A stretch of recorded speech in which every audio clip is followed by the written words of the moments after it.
So hello everyone, thank you for inviting me. So I wanted to give you an overview of the AI Sandbox and I would say the why and the how we design the sandbox. The idea of the sandbox, it's really came seeing that the AI is moving very fast, and we wanted to have a kind of application to allow EBU members to give an overview of their work, but also to connect. That's the key point of the sandbox. The objective is to connect the media professional with the AI experts. So, as you know, the AI landscape is expanding very fast. And so some figures, the number of papers published every year is just booming. So in 2022, you have more than 240,000 scientific papers related to AI published. You have 1.8 million GitHub projects related to AI, and you have also the Hugging Face community, who is also working on AI and exchanges exchange model, and you have more than 900,000 AI models available on Hugging Face. So this is the open source community. But on the commercial side, a lot of companies are also releasing AI tools, or they also contribute to the open source for different reasons. I would say the first one is that major players, they want to keep a kind of ethical, to keep the AI ethical, in the sense that they consider that it's not really healthy to give the power to some private entities. The idea is also to build an ecosystem to foster innovation and actually accelerate the development. Some of them, they also offer business services at the top of their open source framework.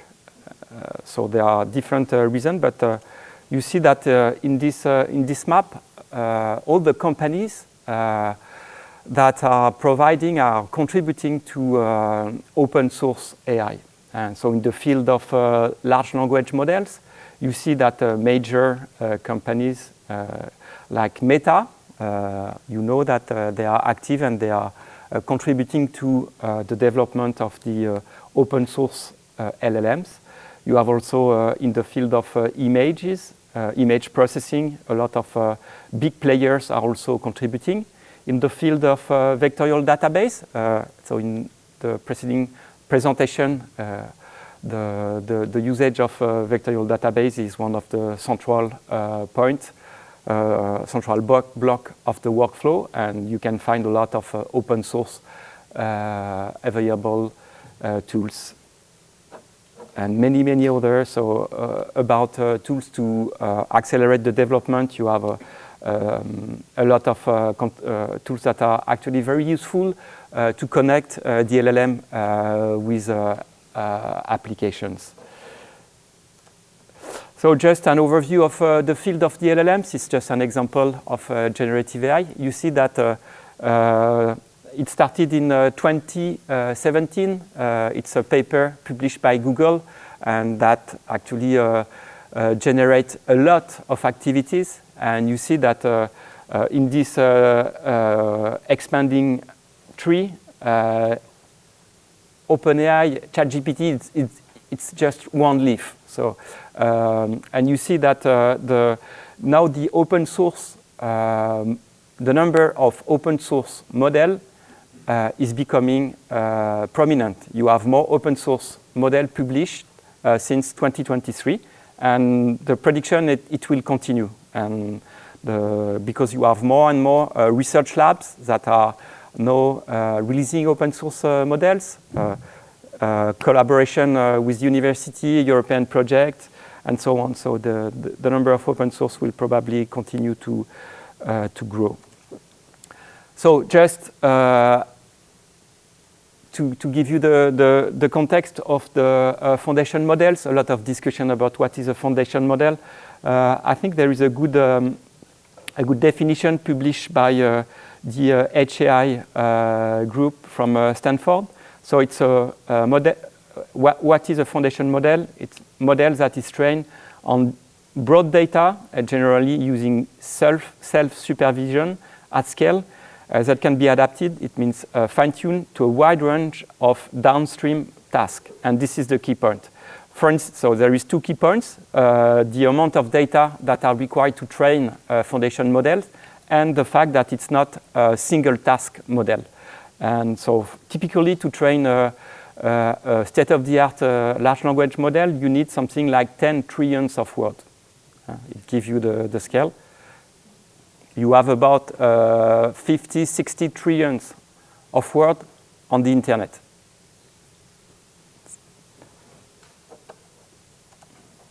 So now we have I would say a view on the state of the art, and so now I'm going to just explain the problem that we want to solve, because considering the foundation models, they are not actually bound to a single task like classical model. If you train a machine learning model to differentiate cats and dogs, it won't work on cars and bikes. Okay, you know what can do your model because you know how you have trained your model. With foundation model, it's quite different because they have been trained on a huge amount of data, and they are not limited to a single application. And so one of the positive points and the positive impact on the, I would say, AI development workflow, it accelerated a lot the development of AI applications. As we have seen in the previous presentation, it took something like 1 or 2 years to have a production-ready tool, which is extremely fast. And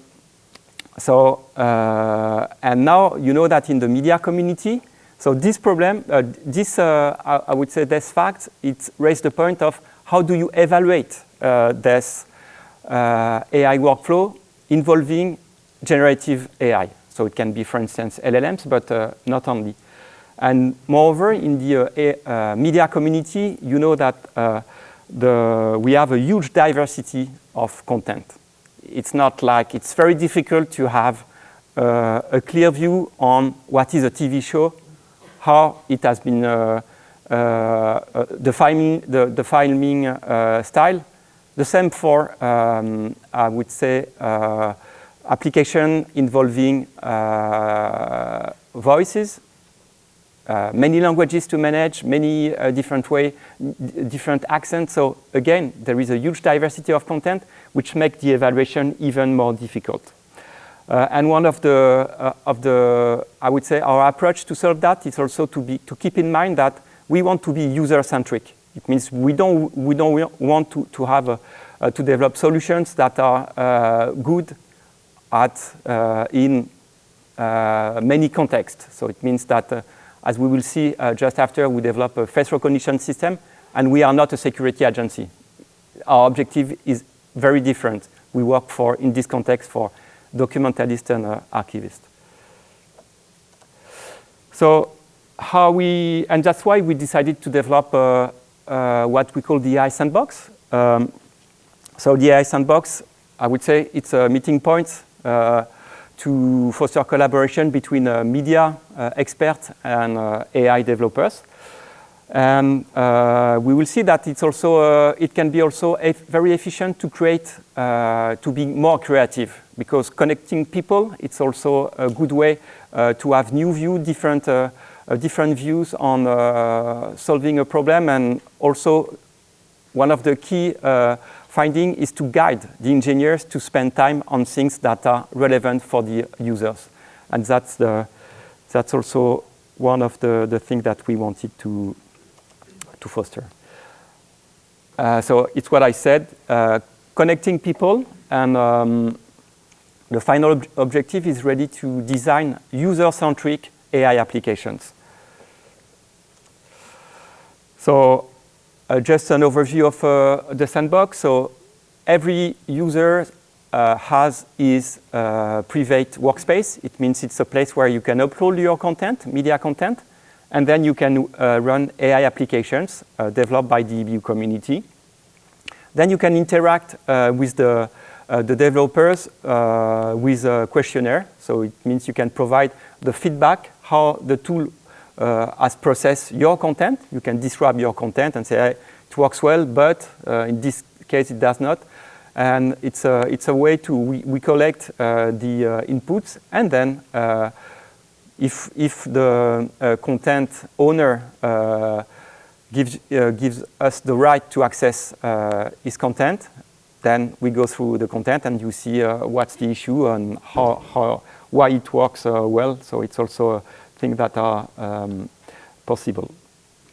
And so you have the questionnaire, and we have also a forum. So it's just a forum dedicated to AI for media, where professionals and can exchange about, I would say, new technology which is coming. If you have questions, or interact also about the tools, and again, connecting people. So it's just the user interface. You upload your content, you have your private repo, you can fill in questionnaires and interact via a forum. So I wanted to give you just an example of what we have developed. So it's a work developed by the EBU AI benchmarking group. So it's a face recognition system. The main contributors are the EBU, the RTS, and RAI. So we started by a classical problem to solve. We want to develop a face recognition system, but for archives. As I said, we are not security agency. We don't have the same objective.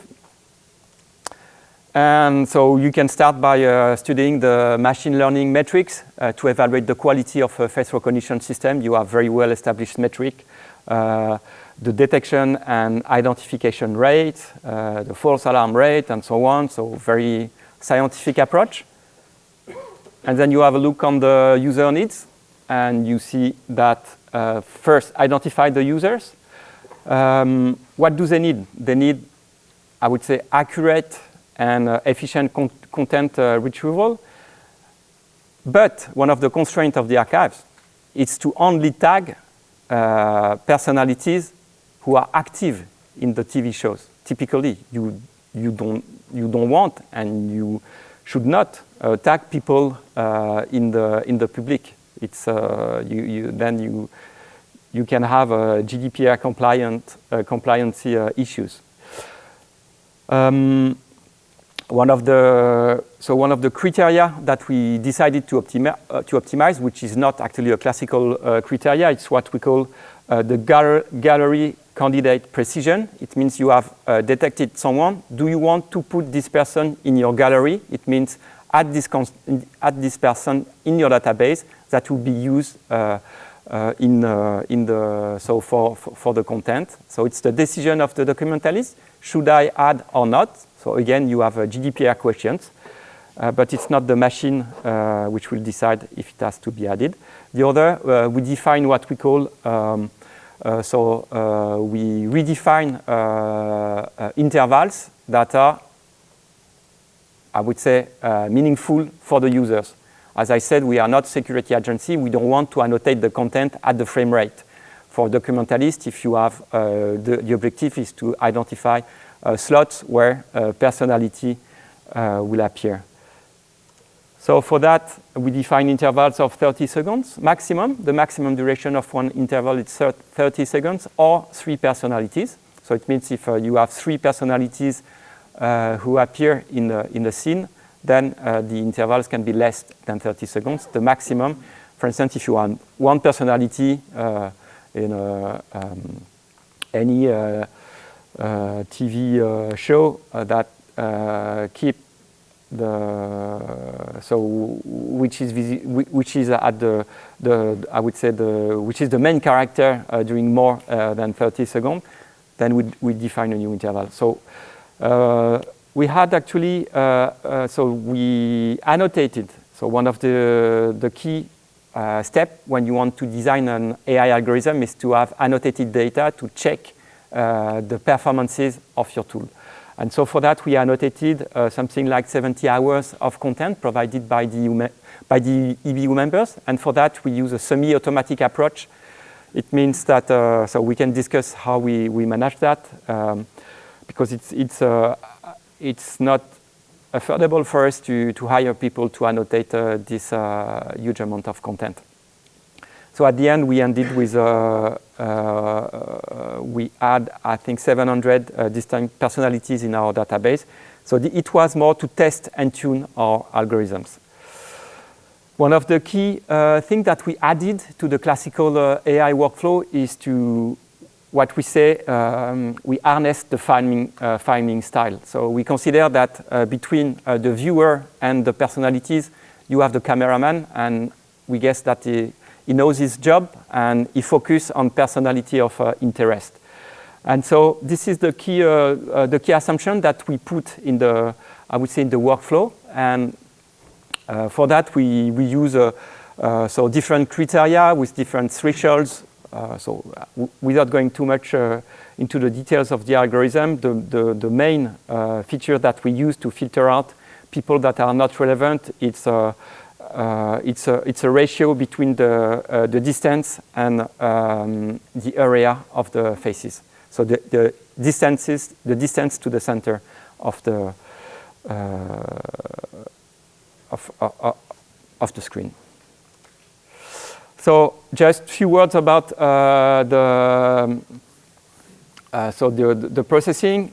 So this box in blue, which is called the face selection, it also simplifies a lot the computations, because if you use a more classical approach, you will end with, if you have a public in the back of the personalities, you will end with a lot of faces detected.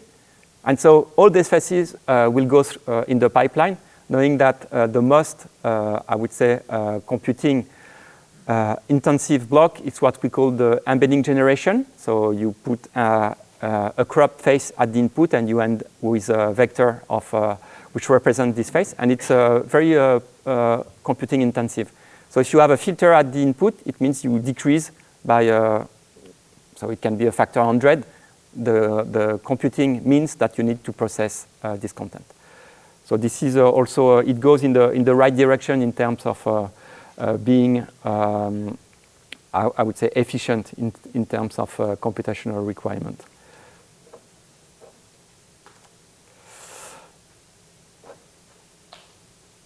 So I can give you a simple example.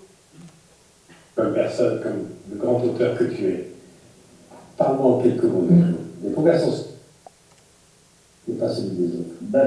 So you see, it's a famous French TV show, and you see a lot of faces that has been detected in the public. So it can happen. So this is I would say, the raw algorithm that you can find also, I would say, on the marketplace if you use algorithm commercialized by big players. It's even worse because the probability of detecting a celebrity in the public is also higher, because they have a huge database. So the probability of having someone who looks similar to a celebrity is increased. So it's even worse. So what we did. Le grand auteur que tu es. Parle-moi en quelques mots. Les conversations signées. So this is with the algorithm activated. And you see that the people in the background are not detected, they are not annotated. So for the documentalist archivist, it means that you don't have false detection. It means on the right side, on the left side of the screen, you see that you don't have unknown. You only have relevant personality. The next case is you can have relevant unknown. Because if you have celebrities in the TV show and they are not in your database, they have to be tagged as unknown.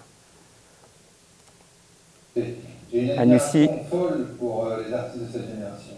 Un respect fou. Je trouve qu'ils se sont inscrits dans nos vies. quand on va pas bien et qu'on écoute une chanson populaire, on va mieux, ça n'a pas de prix. Il a raison. Ce que vous avez fait n'a pas de prix. Voilà. Les gens ils écoutent la chanson le matin et c'est vraiment du bonheur toute la journée. I don't want to reboot my computer. That's the message that I get.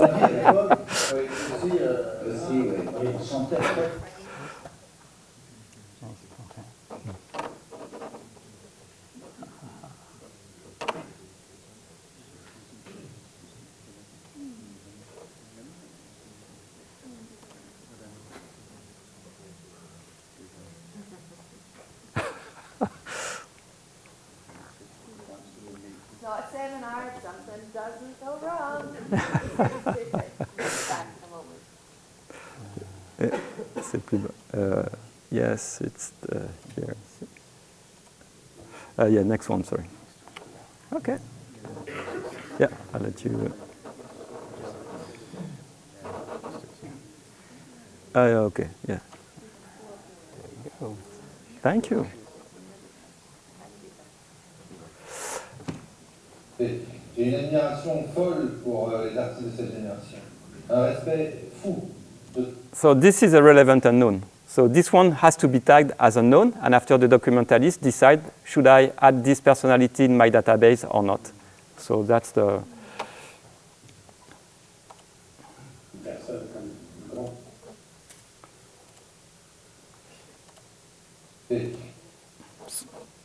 So just one remark about also the, so we develop another tool which is called MetaRadio. Only the French speakers can detect a joke. So, so it's meta for metadata and radio. So the idea is, so we start, the idea was to annotate a radio program. So you upload your radio program, it will be transcribed and then annotated. And one of the problems that we had to solve is also the diversity of the languages, because at the EBU we are supposed to support more than 20 languages. So we use different and similar approaches than what you have done. So we use also LLMs to annotate, which is pretty efficient. And as I said, that's why the LLM is by nature multitask, can be used to detect named entities, can be used to generate chapters from your content, and so on. After how we manage the multi-languages, we can discuss that in a one-on-one. And after, if you want to have a demo of the sandbox, you can just contact me, we can discuss. The sandbox is at the moment open to EBU members, so it means EBU members can use it. Maybe it will be extend to other users. We are in the, I would say, in the launching phase, but you can also consider that maybe you will have access to under certain conditions. So just come to me and we will discuss the details. Thank you.